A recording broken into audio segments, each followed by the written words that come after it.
Quick performance tip from each of you, because this is a Performance People podcast. So it's all about how people can improve on a daily basis, how they can improve themselves and their lives. Curiosity about how everything works.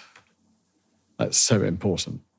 And come in every day to do something different and to make a difference and achieve something every day.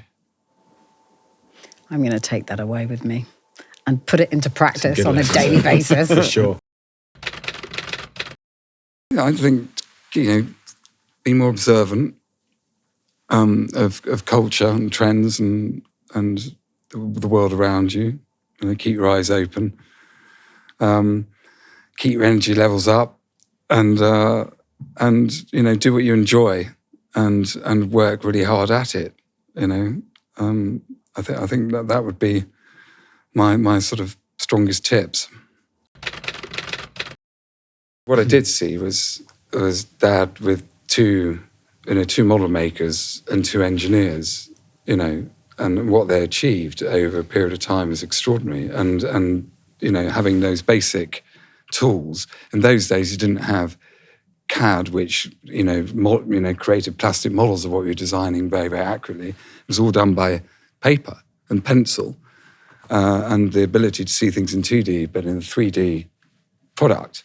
And to be able to hit such precise dimensions and to manufacture something with that performance and quality is astonishing. And it took years, but it was watching, that small team and the belief of all of them, especially Dad, and that making it happen, we can do this, and we're not going to stop until we do it, and we're going to make it the best machine on the market. And watching that drive, and not giving up, and with the resources they had, was extraordinary. And so I guess I saw that firsthand. I was actually helping build models in summer holidays in their prototypes of the machines. And it made me realise that, anything was possible. But it also made me realise how hard you've got to work, and you just don't give up. And that's what I saw. Quite interesting that you mention about the money side of things as well, because I wonder whether when there is a budget constraint, it makes you more inventive. You have to be more ingenious about how you approach a problem. Would that be accurate? Yeah, when you haven't got any money, you find a way around it. You can make it happen. You need a little bit of money. You don't need much money. To start with, I had no machines. I had to do everything by hand because I didn't have any money. It was only later that I was able to afford a lathe and proper machinery. You can adapt very easily. Yeah, and what you said there about perseverance as well, and just resilience, it strikes me that is the same across anybody that's in a high-performance role, whatever they might be doing.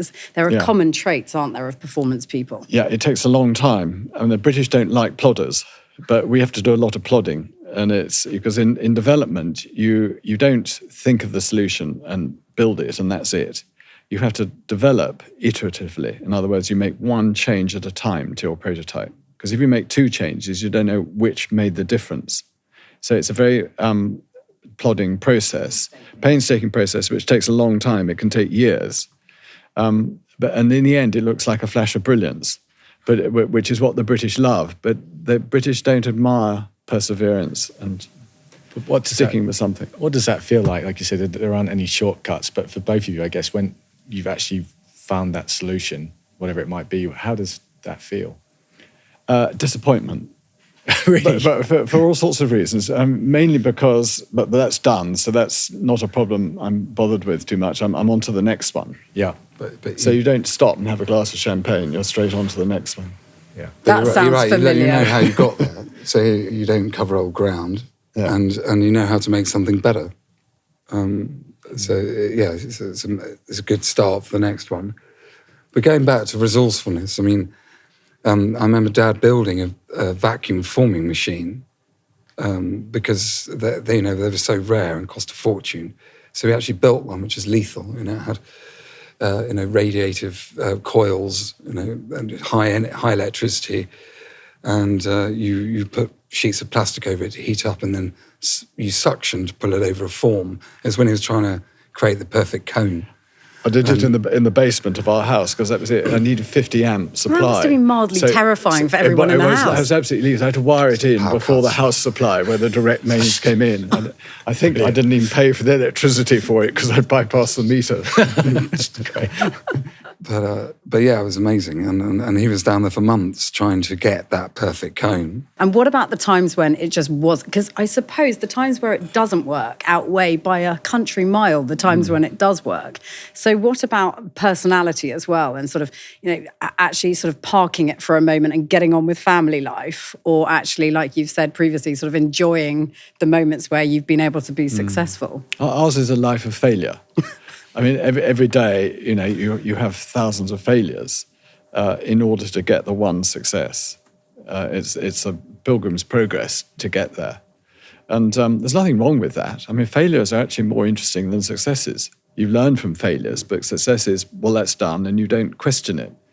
Whereas a failure, you question and you learn from it. Where did you learn that? Did you learn that as a child growing up? I mean, I know education's hugely important to you. Is that something that you sort of accrued over the years, or is it something it's you the knew opposite. very early on? The trouble is, you see, it's the opposite. School tells you you've got to get the right answer straight away. So you're learning the wrong thing at school.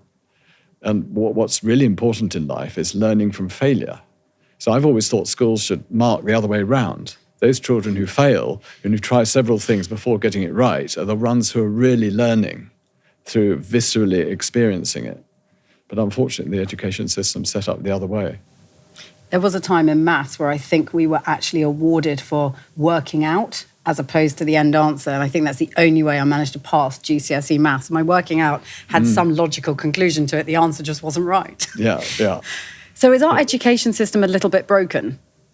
Yeah, I think it is. By concentrating purely on learning by rote, we're missing out on what education, which is two Latin words, educo, leading people out.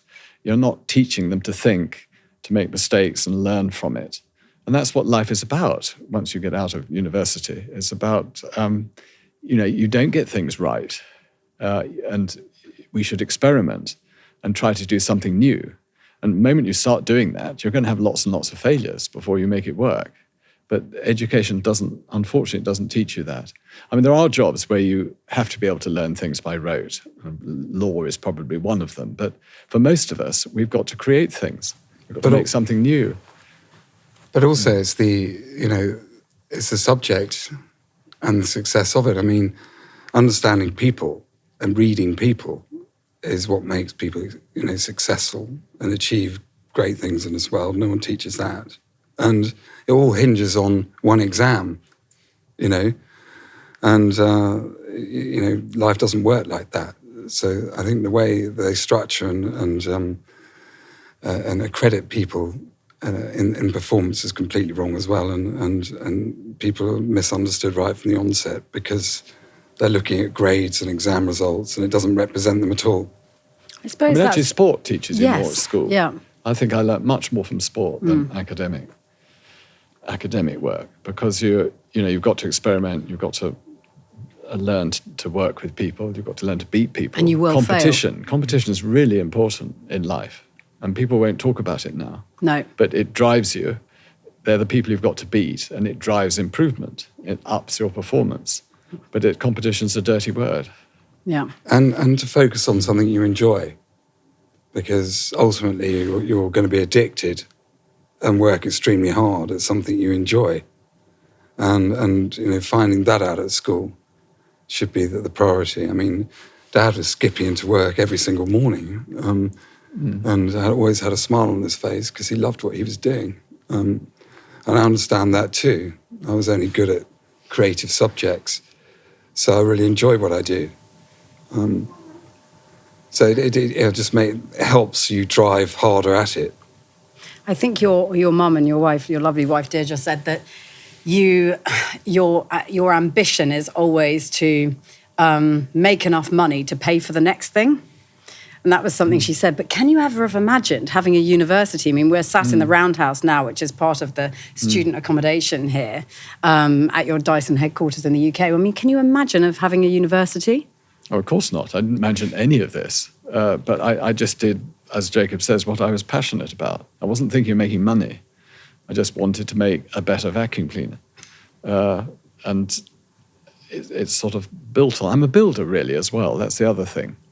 Well, you've been to the house. I mean, I enjoy building things. We quite literally did all the plumbing and electrics. Yeah. And we did actually build one of our houses from scratch. Couldn't afford a plumber or an electrician.